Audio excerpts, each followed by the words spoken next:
কখনো চিন্তা করেছেন এই কবরস্থানে হাজার হাজার মানুষ ঘুমিয়ে আছে, কেউ জিজ্ঞাসা করার মতন নেই। কারণ আজকে মরে গেলে কালকে দুদিন, লাখ লাখ টাকা কোটি কোটি টাকা দিয়ে কি হবে? এই যেমন দেখেন সালমান এফ রহমান কোটি কোটি টাকা থাকার পর দিন বাঁচতে পারলো না। একদিনই কবর শুয়ে যাবে, কেউ তাকে জিজ্ঞাসা করবেন না।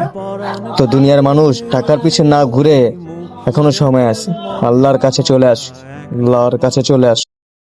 কখনো চিন্তা করেছেন এই কবরস্থানে হাজার হাজার মানুষ ঘুমিয়ে আছে, কেউ জিজ্ঞাসা করার মতন নেই।